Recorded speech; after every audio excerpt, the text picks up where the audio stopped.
आज के टॉपिक में हम पढ़ेंगे concept of limit of a function. ये बेसिकली मैथमेटिक्स का एक सब्जेक्ट है, कैलकुलस। उसका एक बहुत ही बेसिक आइडिया है और उसके अंदर ये एक बहुत ही बेसिक रोल प्ले करता है। तो limit concept of the limit को अंडरस्टैंड करने से पहले आइए हम देखते हैं कि इससे रिलेटेड जो कुछ पर्टिकुलर फ्रेजेज हैं उनके क्या मीनिंग है। जिसमें जो सबसे पहली फ्रेज है आपके पास है एक्स अप्रोचेस टू ज़ीरो। इसका मतलब ये है कि अगर आपके पास x की जो वैल्यूज़ हैं एक सीक्वेंस में दी गई हैं 1,1/2, 1/8, 1/4, 1/8, एंड सो ऑन, तो आपके पास x की जो सी वैल्यू है ये डिफरेंट है। आपकी वैल्यू x की जो वैल्यू है वो डिक्रीज़ हो रही है। जैसे जैसे आपके पास न्यूमिनेटर इंक्रीज़ हो रहा है, डिनोमिनेटर इंक्रीज़ हो रहा है, वैसे वैसे आपके पास x की वैल्यू जो सी है वो डिक्रीज़ हो रही है।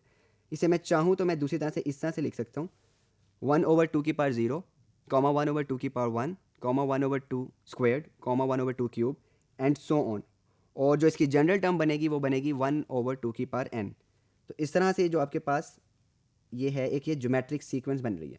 इसमें आप ये ऑब्जर्व करें कि जब आप n की वैल्यू को इंक्रीज़ करते हैं तो आपके पास डिनोमिनेटर बहुत बढ़ाने लग जाता है, इन्फिनिटी को अप्रोच करने लग जाता है, एक अनडिफाइंड नंबर आने लग जाता है।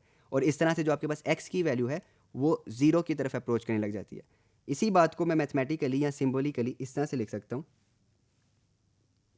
ये देखें, x अप्रोचेस टू ज़ीरो को इस तरह से लिखेंगे जब आपके पास n अप्रोचेस टू इन्फिनिटी। ये जो आपके पास एरो का साइन है ये अप्रोचेस को शो कर रहा है।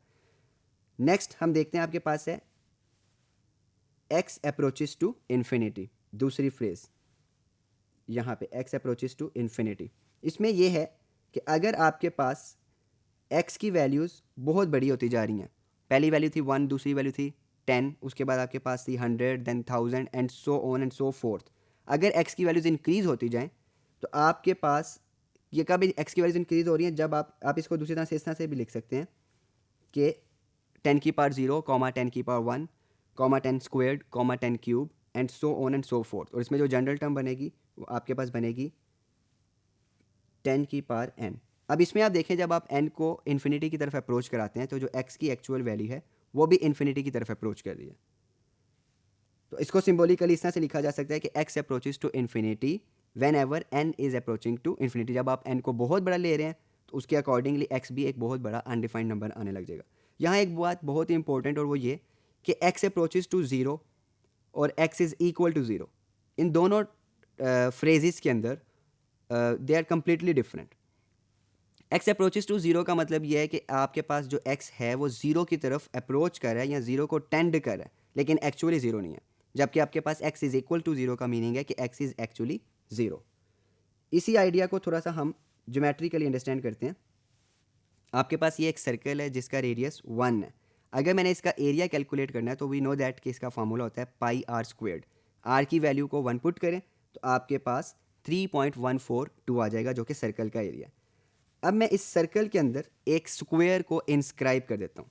ये देखिए मैंने एक ब्लू कलर का स्क्वायर इसके अंदर इंस्क्राइब किया है यहाँ पे, जिसकी ये साइड, ये साइड, ये चारों जो सी साइड हैं उनकी जो लेंथ है वो √2 है।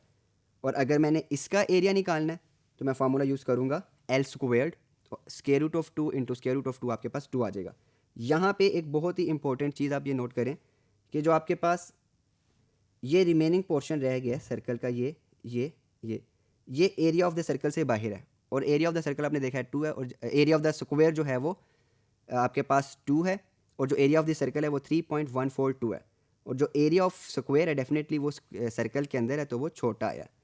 तो इसी तरह अगर मैं इस वर्टेक्स और इस वर्टेक्स, इन दोनों वर्टेक्स के दरमियान में ये जो आर्क बन रही है सर्कल की, इसको मज़ीद बाइसेक्ट करूँ, यानी इनको मैं अगर छोटा करूँ मज़ीद, तो मैं देखता हूँ कि मेरे पास जो number of sides of the polygon है वो बढ़ गई हैं।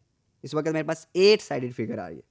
और अगर मैं इस 8 साइडेड फिगर का एरिया कैलकुलेट करूँ तो वो 2.828 बन रहा है। और इस वक्त भी आप नोट करें कि आपके पास थोड़ा बहुत पोर्शन जो है, थोड़ा जो पोर्शन है ये वाला, ये जो पॉलीगॉन के बाहर है और सर्कल के अंदर, ये एरिया अभी भी आपके पास कंप्लीट नहीं हुआ है। यानी आपने जब number of sides of the regular polygon को इंक्रीज़ किया है तो वो आहिस्ता आहिस्ता आपके पास सर्कल के एरिया को अप्रोच कर रहे हैं। इसको मज़ीद देखते हैं कि अगर आप एक 16 साइडेड फिगर ले लें तो इसका एरिया बन रहा है 3.061। और अब आप देखें कि बिल्कुल सर्कल के एरिया के पास पास पहुंचना शुरू हो गया। इसका मतलब ये है कि जैसे जैसे आप number of sides of the regular polygon increase करते जाएंगे तो जो उसका एरिया है वो एरिया ऑफ द सर्कल को अप्रोच करता जाएगा। और अगर मैं इसको इस तरह से लिखना चाहूँ मैथमेटिकली तो मैं लिखूंगा कि एरिया ऑफ जो इंस्क्राइब्ड पॉलीगॉन है वो बेसिकली आपके पास अप्रोच कर रहा है एरिया ऑफ द सर्कल को जब आप उस पॉलीगॉन की जो साइड्स हैं वो इंक्रीज कर रहे हैं।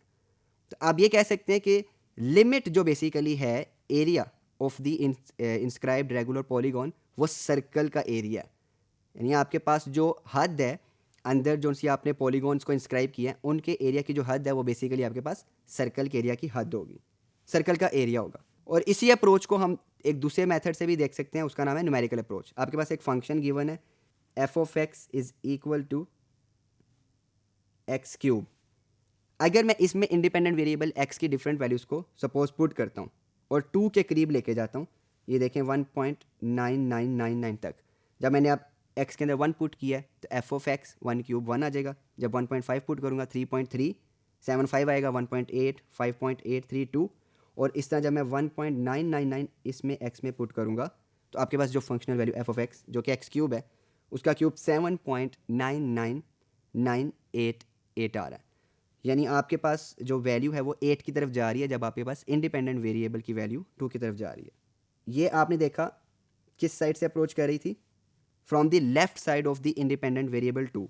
अगर मैं इसी तरह इसको from the right side of the independent variable 2 approach करवाऊँ तो तब भी आप देखें जब आप x की वैल्यू को 3 लेंगे उस वक्त फंक्शनल वैल्यू जो सी है वो एक्स क्यूब जो है 27 आ रहा है, और जब आप 2.5 लेंगे तो वो 15.625 आ रही है, 2.2 लिया तो 10.648। जब आप राइट साइड की तरफ मूव करेंगे तो x आपने इतना स्मॉल लिया जो कि 2 के करीब करीब है, 2.0001, तो उस वक्त आपके पास जो फंक्शनल वैल्यू है वो 8.0012 आ रही है।